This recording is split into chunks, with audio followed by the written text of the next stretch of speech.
We want to take care of a couple of housekeeping things first. I have your third and fourth critical thinking pieces that are graded, and have those back to you. They're also on the portal. And this Saturday, if you recall, is the Phi Epsilon Kappa Honors Fraternity Car Wash. We're going to use the car wash as our monthly meeting. So make sure that you've sold your tickets, check in with Dr. Hatton, and see what your status is with that. And we will have a collective meeting time Saturday during the car wash to count as our monthly meeting for that. Also, has everyone in here been able to videotape their athletes practicing? Okay, those of you who have the women's tennis team, raise your hand. Are you good? Men's tennis team? All right, our USA ODP athletes up in Claremont. I was up there Thursday night and videoed them for you, so I'll give you the footage that I have. What we want to do right now is look at, I know there were some questions recently about the project that we're currently working on, so I want you to pull out the rubric so we can go over that. And if you recall, bottom line, what we're trying to do is pick an athlete and assess their movement, figure out what is going on with their movement, and then how do we take advantage of their opportunities and how do we complement and strengthen their weaknesses. So if you look at the rubric, which is in your syllabus and it's on the portal, you're going to choose an individual. Luckily, you've already done that, so you got that first part automatically. And you're going to perform what we call a functional assessment. That is 3 parts. Posture, which we did already, motion we're doing today, and then gait we'll do next week. And if you go down the rubric, you'll see where those different portions of the rubric match with your learning outcomes for the course as well. And when we get into the middle of the rubric, it talks about physical needs analysis of the primary movement. What do you think we're talking about there? If you're doing a tennis player, physical needs analysis.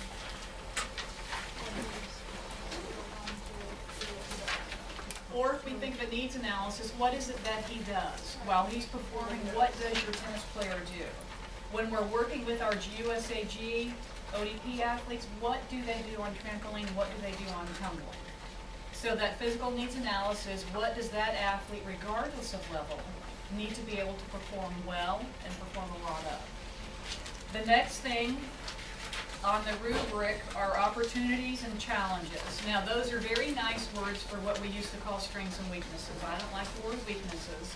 So we're going to use opportunities, which would be if somebody has a really strong core, that's an opportunity. You want to identify that.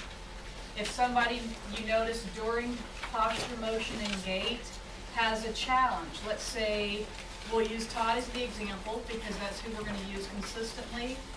Remember, what are some of the things that we found during his posture analysis?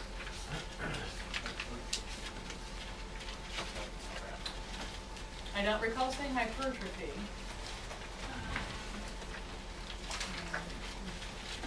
He had lordosis, remember? He had abdominal pooch. His right foot toed out. He had retroversion of the hip, if you recall all of that. So those are what we would consider challenges. And we have to figure out if that's structural or if it's functional. If it's structural, it will be present when he moves. If it's functional, as soon as it begins to move, it adjusts itself. And that's what we're using the motion for. As you move down, the next thing is a comprehensive training program. So we've analyzed our athlete. We have video footage of what they do. We have performed posture, motion, and gait analysis. And now what you're going to do is come up with a comprehensive training program that will have 10 to 12 exercises that will blend what they do well, but also address what their challenge areas are and make them a better athlete. Remember, our whole goal is what? We want to go from good to great, and it doesn't matter what level you're on. We need to do something to be able to make our athletes better and to improve their performances and decrease injuries. We only do those 2 things. Next on the rubric is use of technology, visual documentation, tables and charts, and then we go down into references, word count, and the 6th edition APA style. So are there any questions as far as the content of the project goes? We got rid of word count, right? Mm-hmm. We got We got rid of word count because you're using what? Digital stories. So we're going to use the digital stories, which helps also for your technology.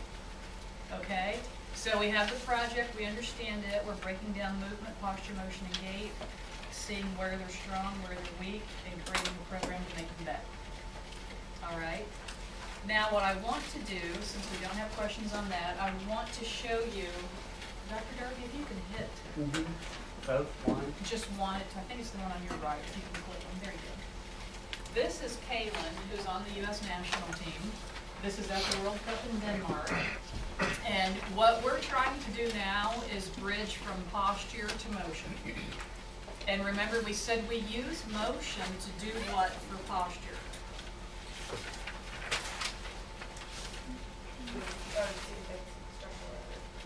To see if it's structural or functional, but we use motion to validate posture. So if we see something in our beast and our athlete, we then need them to move to figure out if it's consistent. So this is Kalen. He won the World Cup, and he also set a world record while we were there. And I got his jacket. And he'll be in the red coming at you.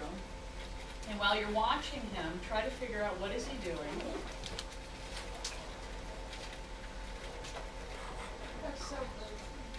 That's wild. Now I'm at ground level with him, so when you see how high he actually gets about 12 to 15 feet high. How in heaven's name does he do that? When we're dealing with motion and we're dealing with our athletes, these are the things that we have to figure out. We have to analyze our athletes, and then remember our ultimate question is, how do we go from good to great? He can do better because he made mistakes, but he still set a world record. So we, those of us with the USA gymnastics group, we get to figure out, how do we fix this kid and get a new world record? Isn't that exciting? I want to show you two more videos of him because it's just astounding. And regardless of who it is we're working with, we still have to figure out what are they doing, how do they do it, and how do we decrease injury and increase performance. Right? And in our world, we only do those two things. We decrease injury, we increase performance. And that's what we're constantly striving to do. Here's one more. This one's really